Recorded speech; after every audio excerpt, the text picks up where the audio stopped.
Hola a todas y todos nuevamente, yo soy Daniel Álvarez, neurólogo, y en esta oportunidad voy a seguir hablando de examen neurológico, pero de los nervios craneanos. Entonces, como todos sabemos, los nervios craneanos son 12 pares, ya que son los que se describen a continuación, y vamos a comenzar a describirlos uno a uno. Entonces, el primer nervio es el nervio olfatorio. ¿Ya? Habitualmente entonces las células sensoriales bipolares penetran la lámina activiforme del etmoides, la llegada de los bulbos olfatorios. Esto a su vez va a dar lugar al tracto olfatorio, que ésta va a llegar a la cara orbitaria del lóbulo frontal y finalmente a estructuras límbicas del lóbulo temporal. ¿Ya? El examen del olfato en general incluye inicialmente excluir una patología intranasal. ¿Ya? Lo primero que debemos saber es que el paciente no tenga alguna obstrucción nasal. Lo ideal es evaluar una fosa nasal primero y la otra después, o sea, por separado, y después pueden hacerlo juntos. Hay que excluir patología intranasal, entonces se examina usando sustancias volátiles no irritantes para evitar estimulación de las fibras trigeminales. Y las sustancias pueden ser café, limón, tabaco, naranja, menta, jabón, pasta dental, etc. ¿Ya? El hecho de que sean células bipolares que penetren el cráneo en la lámina cribiforme hace que sean súper sensibles, sobre todo a los traumatismos encefalocraneanos. ¿Ya? Un TEC habitualmente es una causa de anosmia, una importante causa en neurología. Entonces, los trastornos del olfato, tenemos la anosmia e hiposmia, que corresponde a la pérdida o disminución del olfato. Habitualmente se acompaña de ageusia, ya que las vías gustativas alcanzan áreas corticales primarias y de asociación similares al olfato en el lóbulo temporal medial. La hiperosmia es aumento en la agudeza olfatoria. Parosmia consiste en una tergiversación del olfato. Cuando la percepción es desagradable se llama cacosmia. Y alucinaciones olfatorias pueden ser la manifestación de crisis epilépticas originadas en el lóbulo temporal. En general, hablamos de que los defectos del olfato pueden ser neurológicos o no neurológicos. En el caso de los no neurológicos, lo más común es el resfriado común, ¿ya? Hoy en día también el COVID, el tabaquismo y el uso de cocaína. En cambio, cuando hablamos de una alteración del olfato neurológica, puede ser uni o bilateral, y generalmente pueden ser lesiones que le destruyen o inflaman cualquier trayecto del nervio, como es el caso del TEC que mencionábamos recientemente, o un síntoma premotor en el caso de la enfermedad de Parkinson. Por lo tanto, es un síntoma que debemos preguntar, sobre todo en aquellos pacientes en los cuales estamos sospechando un síndrome parkinsoniano. Ahora, en general, en términos generales, el primer olfato nosotros no lo evaluamos en la consulta, debido a que no andamos, ¿verdad?, con tubos de ensayo con los aromas seleccionados, pero hoy en día existe un test que se llama test de olfato, en el cual el paciente acude y lo hacen oler diferentes tipos de olores, ¿ya? Habitualmente son 12, y según cuántos sean los aromas que el paciente reconozca, es decir, que el paciente tiene una anosmia o una hiposmia. ¿Ya? Y ese test habitualmente nosotros lo ocupamos para cuando sospechamos enfermedad de Parkinson. ¿Ya? Hoy en día probablemente tenga menos sensibilidad debido a que muchos pacientes quedaron con algún tipo de secuela olfatoria después del COVID, por ejemplo. ¿Ya? Pero sí es un síntoma premotor descrito en la enfermedad de Parkinson, o sea, es un síntoma que aparece años después de las manifestaciones motoras de la enfermedad. Ahora vamos a hablar del segundo nervio, que es el nervio óptico. En general, exploramos 5 cosas, ¿ya? Las primeras 4 que se mencionan acá, más algunos reflejos que tienen algunas referencias del segundo par, referencia al tercer par, que habitualmente se describen al tercer par, pero igual es importante tenerlos en consideración. Lo primero que debemos explorar es la agudeza visual, luego la visión de colores, luego el campo visual y luego el fondo de ojo.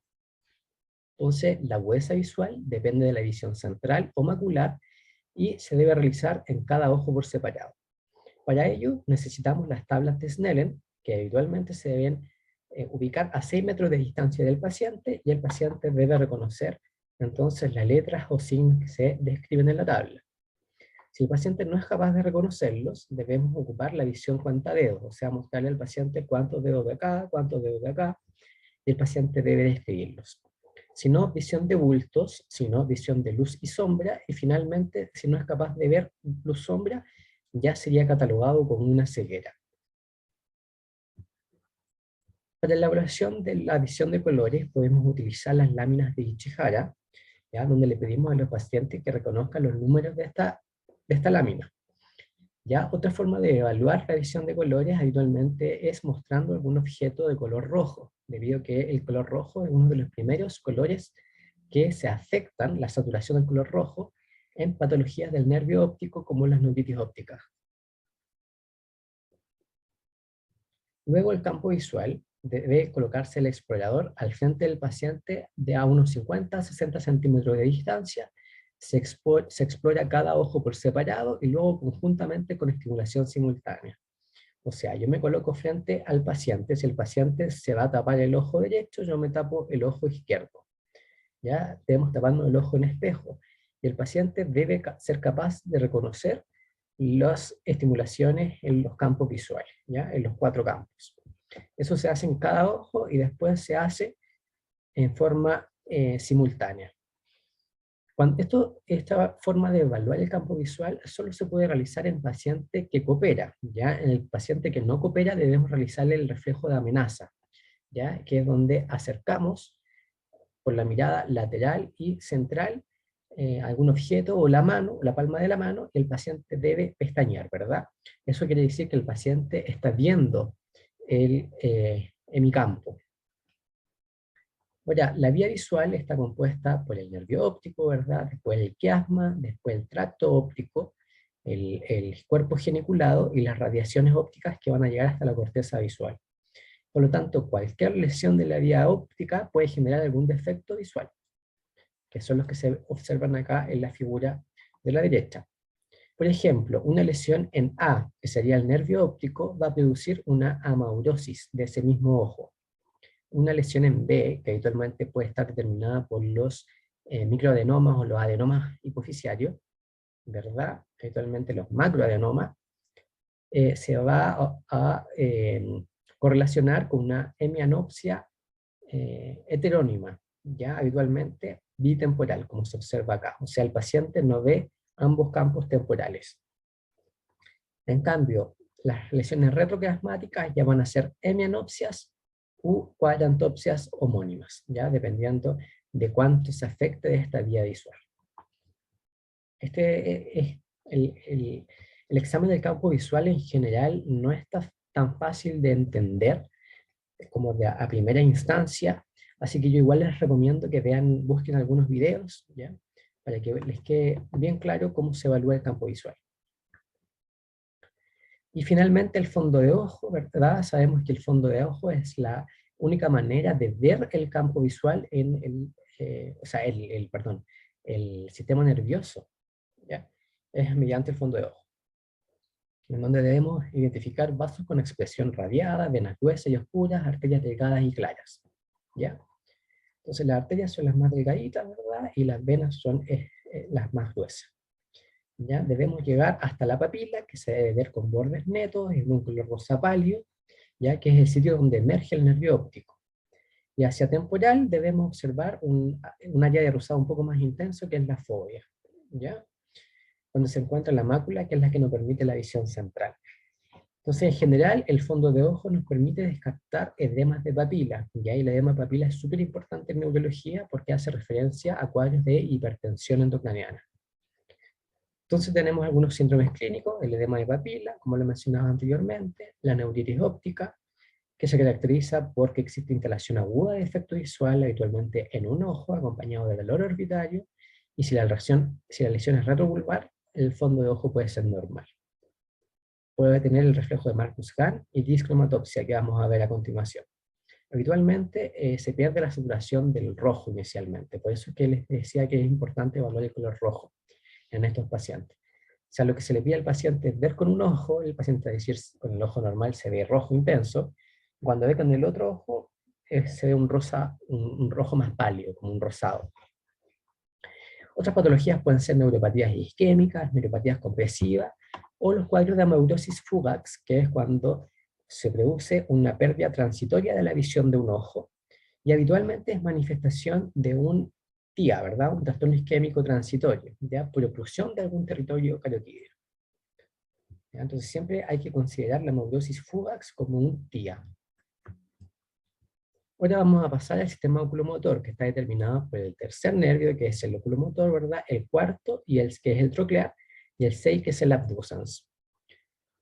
¿Ya? En general, estos nervios son los que proporcionan la inervación de los músculos extraoculares, la pupila y párpados. En la inervación de los párpados y la pupila también participan fibras simpáticas que acompañan la primera rama del trigémino.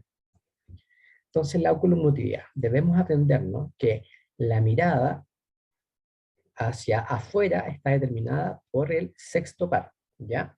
Y la mirada hacia abajo, que es como la mirada para bajar las escaleras, es a través del cuarto nervio, cuarto par. Todo lo demás es el tercer par. Entonces lo que debemos examinar con el paciente son las 6 miradas básicas, ¿verdad? Arriba, medial, abajo, ¿verdad? Después arriba al otro lado, medial y abajo, ¿ya? En extremos.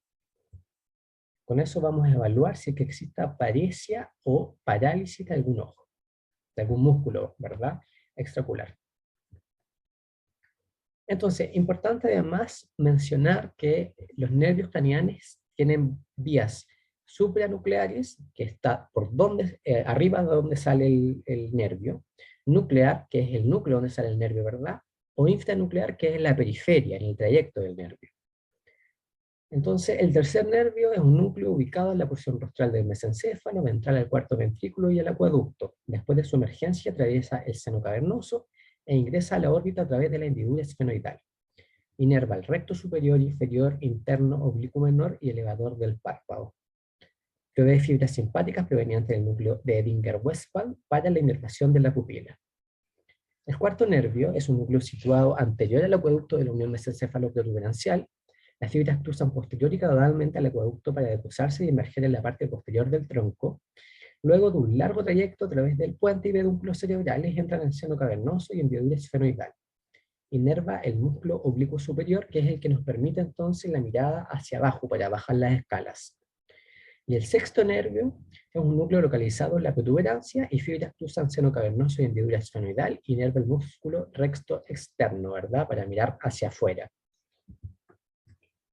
Ahora, la pregunta es, por ejemplo, si yo quiero mirar hacia allá, hay un ojo que está trabajando el sexto y el otro que está trabajando, o sea, el recto lateral y el recto medial, ¿ya? La pregunta es ¿por qué? Y la respuesta es porque existen las vías internucleares. ¿Ya? El fascículo longitudinal medial conecta el núcleo del sexto nervio en la protuberancia con el núcleo del tercer nervio. Por eso es que para mirar para un lado yo estoy ocupando músculos distintos, porque tenemos esta vía internuclear. Tenemos también vías supranucleares, ¿ya? Eso quiere decir que son todo lo que está por sobre el nervio, el núcleo del nervio. O sea, tienen origen en la corteza motora frontal y su excitación produce desviación contralateral de los ojos. O sea, típico paciente que convulsiona está con mirada desviada, ¿ya? Y eso es porque la vía supranuclear de la mirada está en el lóbulo frontal. Entonces, el examen de la motilidad, como les mencionaba, debemos pedirle al paciente que movilice los ojos en todas sus direcciones, y con eso evaluamos entonces si existe paresia de algún ojo. ¿Ya? Como se observa en la imagen, el paciente lo hace mirar hacia la derecha, ¿verdad? Y llega hacia la derecha, acá no se ve esclera, acá se ve un poco de esclera, y acá a la izquierda este ojito solo llega hasta la línea media. O sea, aquí hay una paresia del recto externo. Y también debemos evaluar la diplopia, o diplopía, como se dice, ¿verdad? La diplopía, entonces, es la visión doble. ¿Ya? Lo que habitualmente significa es que existe paresia de algún músculo. ¿Ya? Eso quiere decir que el paciente tenga visión doble. Y el examen se realiza a través de la diploscopía. ¿Ya? En general, lo que debemos hacer es preguntarle al paciente hacia dónde mira doble, ¿verdad? La mirada doble puede ser horizontal, puede ser vertical. Y lo que se hace es pedirle al paciente que mire con un ojo, con un lente rojo, y con el otro con un lente normal. ¿Ya? Se le pide al paciente que mire en las 6 posiciones, ¿verdad?, básicas, y hacia donde se separa más la imagen es donde está probablemente la paresia.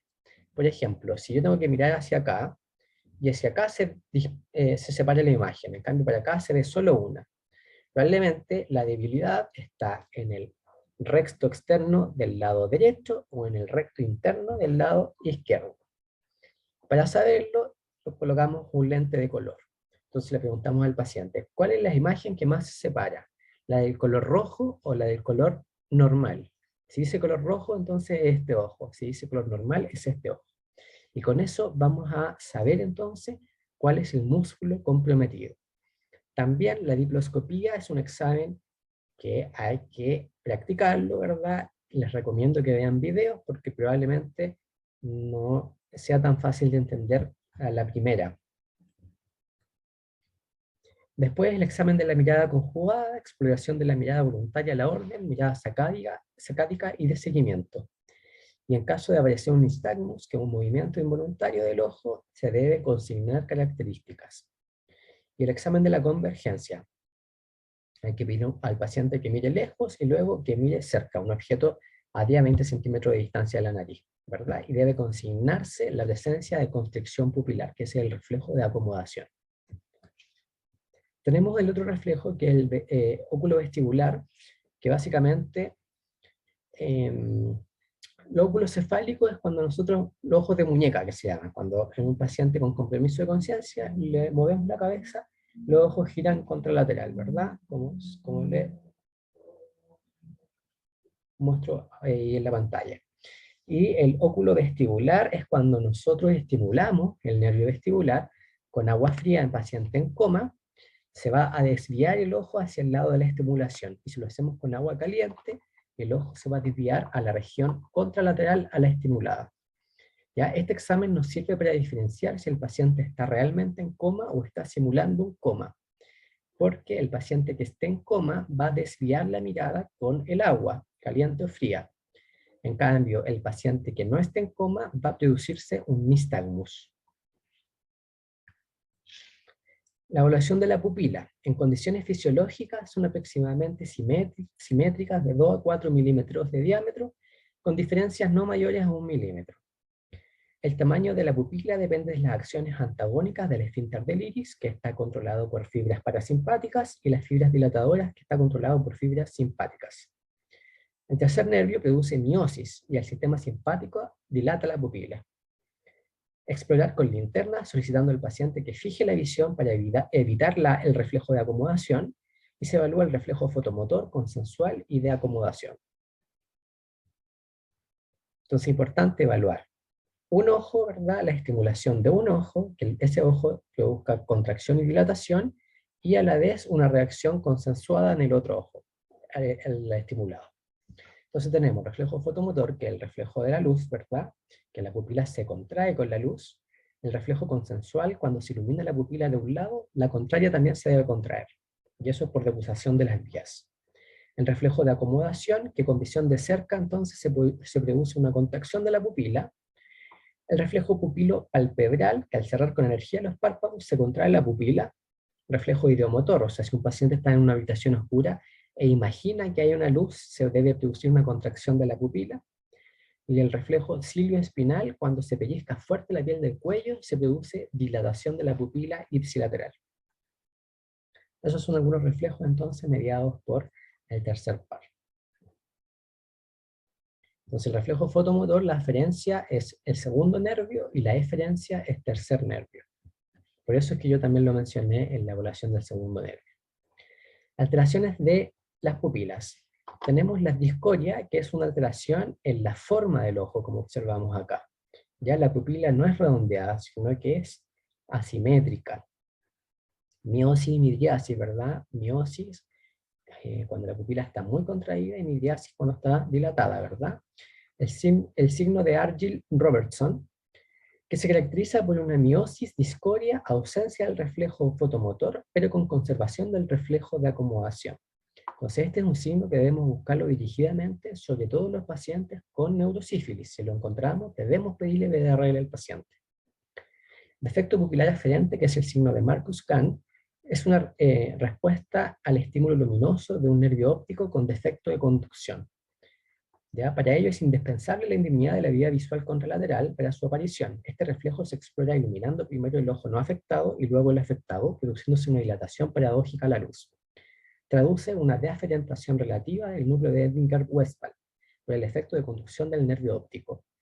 Por lo tanto, este signo debemos buscarlo en todos los pacientes que estamos sospechando de neuritis óptica, por ejemplo. La midriasis paralítica es secundaria a lesiones de la vía parasimpática que acompañan el nervio oculomotor o efecto de algunas drogas anticolinérgicas. El síndrome de Claude-Bernard-Horner se caracteriza por miosis, tosis, enoftalmo y anhidrosis. Se produce por lesiones de la vía simpática en todo el trayecto desde el hipotálamo hasta el ganglio ciliar.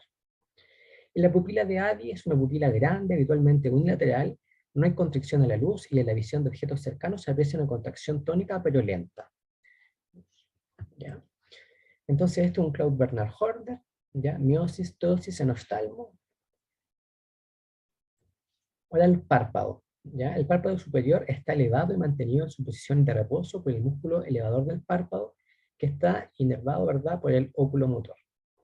Hay otros músculos como el del tarso superior, que está inervado por el simpático cervical, lo mismo que el músculo de Miller. Los párpados habitualmente se encuentran en mirada hacia el frente a 1.5 milímetros por encima del borde superior de la córnea. ¿Ya? Por lo tanto, hablamos de tosis palpebral cuando está bajo esta ubicación. Y tiene múltiples causas. Pueden ser por lesiones de las fibras elevadoras del párpado, por el nervio oculomotor, por parálisis facial, ¿verdad?, por defectos musculares, etc. Incluso hay pacientes con parálisis congénita. Lo importante es que ustedes aprendan a diferenciar un tercer par, por ejemplo, completo de uno incompleto. Si consulta a un paciente en servicio de urgencia por una tosis del párpado, ¿verdad?, pero sin compromiso pupilar, o sea, sin midriasis, eso se llama tercer par incompleto. Y una de las principales causas son los compromisos metabólicos, por diabetes, por ejemplo. En cambio, si tiene compromiso de pupila, o sea, una midriasis, nosotros debemos sospechar alguna causa compresiva. Ya, por ejemplo, como son las causas aneurismáticas. Ahora vamos a hablar del quinto nervio, que es el nervio trigémino. Ya corresponde a un nervio mixto, que es sensitivo y motor. Ramas también llevan fibras autonómicas para las glándulas lagrimales y salivales. Las fibras sensitivas tienen su origen en el ganglio de Gasser, rama oftálmica, maxilar y mandibular. Se debe evaluar con algodón, alfiler y sensibilidad térmica. La lesión en ramas tiene una distribución particular. Como se observa en la imagen de arriba, una lesión periférica va a afectar la zona oftálmica, la maxilar o la mandibular. En cambio, una lesión del núcleo se compromete como en tela de cebolla, así. O sea, primero entonces la zona nasobucal y después hacia su periferia. Entonces así podemos distinguir si es una lesión central o periférica. Y las fibras motoras inervan músculos massetero, temporal y pterigoideo, que son los músculos de la masticación, ¿verdad? En general se le pide al paciente que apriete la mandíbula y se debe palpar el grado de contracción. Los reflejos. Hay unos reflejos mediados por el quinto nervio. Tenemos el reflejo corneano, que es trigémino facial. O sea, básicamente le pedimos al paciente, o sea, estimulamos la córnea del paciente con un algodón, que eso es, se estimula la vía oftálmica sensitiva, ¿verdad? Y el paciente debe pestañear, que eso es el séptimo nervio, o sea, es trigémino facial. El reflejo nasal o estornudatorio. Ya estimulamos la nariz con un algodón y el paciente debe estornudar. Reflejo nasopalpebral o glabelar, ya al percutir sobre la zona sobre los párpados, se debe producir primero un parpadeo, que ese parpadeo después se debe inhibir, no debe persistir esa contracción de los párpados. No sé si tienen perritos en en la casa, pero los perritos siempre pestañean, ¿ya? Y eso habla de que no tienen una mielinización completa o tan importante como los seres humanos. Entonces, el reflejo palpebral nosotros lo hacemos los abuelitos y los adultos mayores cuando están frontalizados y van a ser van a cerrar los ojos todo el rato. El reflejo masseterino, que es trigémino-trigeminal, lo que hacemos es percutir el massétero, ¿verdad? Y lo normal es que exista un leve ascenso de la mandíbula, con la boca entreabierta. Cuando existen lesiones de la vía piramidal, existe un sobresalto, ya el reflejo está exaltado. El reflejo córneo-mandibular es una sin incidencia por lesión mandibular, y la estimulación de la córnea produce una desviación del maxilar hacia el lado opuesto.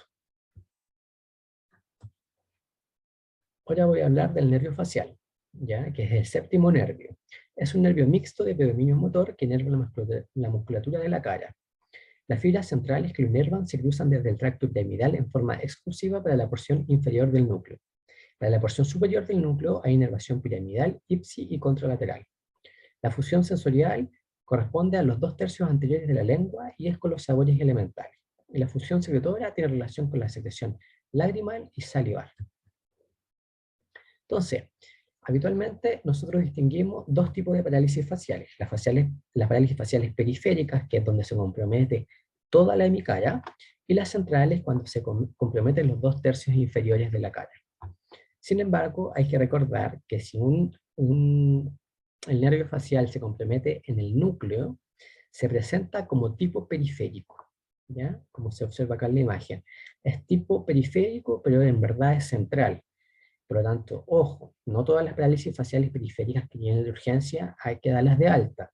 Hay que buscar dirigidamente si que existe algún otro síntoma asociado, como una hemiparesia contralateral, una micoestesia contralateral, descartar un síndrome alterno, un síndrome de tronco cerebral. Ya si bien es cierto, la gran mayoría van a ser parálisis faciales periféricas, en aquellos que tengan síntomas de alarma, alguna focalidad de vía larga, debemos solicitar una imagen para evaluar fosa posterior tronco y descartar que no sea un evento agudo. No a todas las parálisis faciales periféricas hay que hacerle imágenes. De hecho, las parálisis faciales, cuando son periféricas, realmente periféricas, se mandan de alta con su tratamiento y la imagen solo se solicita en caso de que no exista recuperación al cabo de 3 meses. Y obviamente si sospechamos una parálisis central, obviamente tenemos que pedir una imagen porque estamos sospechando que la lesión es supranuclear, ¿verdad? Nuclear o supranuclear. Entonces debemos ir a buscar la causa dirigidamente. Hoy vamos a hablar del nervio vestíbulo coclear, ¿verdad? Que tiene dos ramas, la vestibular y la coclear. Vamos a partir con la audición. Las lesiones de la vía auditiva producen dos síntomas cardinales. Uno es la hipoacusia, que es una disminución de la intensidad del sonido, y el otro es el tinnitus, que es una ilusión auditiva. Entonces, en el examen de la audición debemos observar la respuesta a órdenes verbales, y en caso de detectar hipoacusia se debe examinar el conducto auditivo externo y el tímpano con otoscopio antes de proseguir. Tenemos el test de Weber, o Weber, RIN, y el test de Swabach, ya que lo que hacen es comparar la conducción ósea del paciente con la del examinador, el último. Entonces ahora voy a explicar los tests. El test de Weber, lo que tenemos que hacer es colocar el diapasón en línea media, ya que puede ser acá donde se observa la imagen o acá. Y lo que tenemos que pedirle al paciente es que nos diga dónde lateraliza ese sonido, ya si escucha igual en ambos oídos o si escucha más en un oído que en otro. Si escuchara más, por ejemplo, en el oído derecho, eso probablemente nos habla de una hipoacusia de conducción derecho o un ascenso neural del lado izquierdo, ¿ya? Y para diferenciarlo, entonces, tenemos el test de Rine, ¿ya? En donde colocamos el diapasón en la apófisis mastoides del paciente y contamos en segundos cuánto se demora en dejar de escuchar. ¿Ya? Por lo tanto, digamos en promedio 10 segundos. Después colocamos el diapasón por la vía aérea, por fuera del oído, ¿verdad? Sin contacto con alguna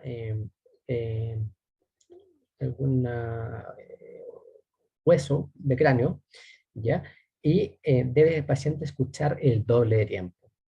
¿Ya? Eso habla de normalidad, de indemnidad de la vía aérea y de la vía ósea.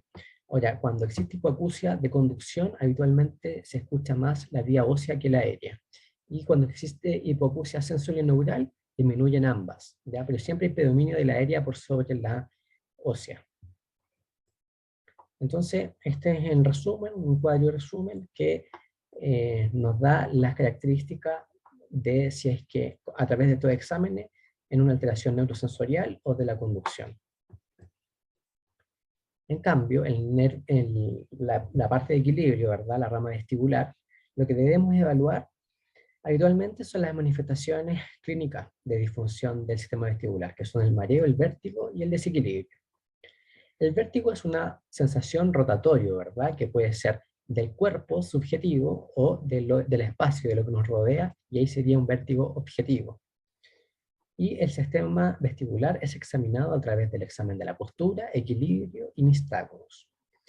Ya la postura la evaluamos entonces con el test de Romberg, que es con el paciente de pie, como se ve en la imagen, con las manos al costado, le pedimos que cierre los ojos, ¿ya? Si lateraliza y se cae es un Romberg positivo, ¿ya? El paciente puede tener lateropulsiones o puede tener anteriorretropulsiones. Cuando son anteriorretropulsiones es altamente probable que sea una lesión central de cerebelo, ¿ya? En general, el equilibrio depende de 4 estructuras anatómicas. Uno es el sistema vestibular, 2 el cerebelo, 3 los nervios periféricos y 4 la visión. Entonces hay que imaginarse que esto es una mesa con 4 patas. Si al paciente le falta una pata, probablemente va a tener algunos síntomas de desequilibrio, pero se puede mantener de pie. Pero si quitamos 2 patas, si le quitamos 2 patas, probablemente se va a caer. Y eso es lo que hacemos al pedirle que cierre los ojos. Vamos a tratar de quitarle una pata y ver si puede mantenerse de pie o si el paciente tiene alguna lateralopulsión o retropulsión. El índice de Bariany es lo mismo, pero el paciente tiene que tener los dedos hacia el frente, ¿ya? Al frente con los del examinado. Le pedimos al paciente que cierre los ojos y si desvía, entonces decimos que lateraliza. El test de Unterberger es lo mismo, con deditos al frente, pero marchando, ¿ya? Y le pedimos que cierre los ojos, que marche en su misma posición, y eso sensibiliza aún más la prueba. Nystagmus corresponden a movimientos rítmicos repetidos de oscilaciones de los ojos. El fenómeno oculomotor depende del control nuclear, supranuclear y vestibular de los movimientos oculares. Consiste en oscilaciones motoras involuntarias de los globos oculares. Se debe a la presencia de movimientos involuntarios de los ojos que tienden a desviarlo al punto hacia donde se dirige la fijación de la mirada. Tiene 2 fases. Una fase lenta, que es la desviación involuntaria de la base, y una rápida, que es el movimiento de fijación que se le opone. Con menos frecuencia, ambas fases son de similar duración y eso se llama nistagmus pendular. El nistagmus se designa según la dirección rápida de la fase, ¿ya? Entonces, como se ve en la imagen, pueden ser horizontales, verticales, rotatorios. Y los rotatorios pueden ser ageocéntricos o geocéntricos. Entonces, estas son las diferencias de nistagmus centrales o periféricos. Los periféricos habitualmente son mucho más cortos, ¿verdad? Son fatigables, o sea, desaparecen luego en un tiempo, y tienen mucho más síntomas, son más intensos, se asocian con más náuseas, vómitos, y con la fijación disminuye. En cambio, los vértigos centrales suelen tener mayor duración, no se fatigan, ¿verdad? Pueden tener multidirecciones, ya pueden ser verticales, horizontales, rotatorios, etc. Ahora vamos a hablar del noveno nervio, que es el glosofaringio. Habitualmente nosotros evaluamos el 9 y el 10 juntos, ¿ya? Porque son nervios que emergen muy cercanos, ¿ya? Habitualmente se lesionan juntos. ¿Ya? El nervio 9 está relacionado con el décimo nervio, como decía anteriormente. Como nervio motor interviene en el primer tiempo de la deglución. Las fibras motoras parasimpáticas controlan la secreción paleotibia. Y como nervio sensitivo es probablemente el más importante en la función gustativa. Por su función sensitiva y motora asegura también los reflejos nauseosos y velopalatino. Y el décimo par es uno de los nervios cranianos más complejos. Desde su origen es un nervio sensitivo y motor. Como nervio sensitivo tiene cargo la sensibilidad de la faringe, esófago, estómago, intestinos, glotis, tráquea y pulmones, pared posterior del pabellón auricular y pared posterior del CAE. Y como nervio motor controla músculos estriados, velopalatino, constrictores de la faringe y músculos laríngeos y lisos, que son los bronquios y los gastrointestinales. Emiten también fibras moderadoras de la actividad cardíaca y fibras sectoras para estómago, páncreas y tráquea. Entonces la evaluación debe ser en ambos, ¿verdad? Lo que pedimos al paciente es que abra la boca, ¿verdad? Evaluamos que la úvula se ubique en línea media, ¿verdad? Que eleve el paladar simétrico, evaluamos el reflejo nauseoso en cada fosa, o sea, a izquierda y a derecha, el reflejo faríngeo, ¿verdad? Y con eso podemos evaluar si existe alguna indemnidad de la primera fase de la deglución, por ejemplo. Los pacientes con disfunción de estos nervios presentan voz nasal, disfagia, voz bitonal. En caso de paresia unilateral, se va a apreciar una caída del velo del paladar. Y eso va a hacer entonces que el otro lado se eleve mucho más alto y la úvula se desvíe hacia ese lado. Luego el nervio accesorio, ¿ya? Que es el 11º, es un nervio motor puro y generalmente es el que controla el músculo esternocleidomastoideo y el trapecio, ¿ya? Por lo tanto, lo que debemos evaluar es la fuerza, la contrarresistencia. Finalmente, el nervio hipogloso, que es el 12º, es un nervio exclusivamente motor que inerva la musculatura intrínseca y extrínseca de la lengua. Se observa en primer lugar la lengua en reposo dentro de la cavidad bucal, apreciando su posición, presencia de atrofia y de vasculaciones, y luego se solicita su protrusión y movimientos laterales de la misma. En caso de parálisis infranuclear, o sea, del trayecto de este nervio, la lengua no protruida se desvía hacia el lado sano, en cambio, con protrusión se desvía al lado paralizado por acción del genio-gloso del lado sano, ¿verdad? O sea, el genio-gloso saca para afuera. Entonces, si tenemos malo el genio-gloso del lado izquierdo, va a funcionar solo el derecho y va a desviar la lengua hacia el lado paralizado. Entonces, eso es el examen neurológico de los nervios craneanos. Espero haya sido de utilidad y nos vemos en la siguiente grabación. Muchas gracias por su atención.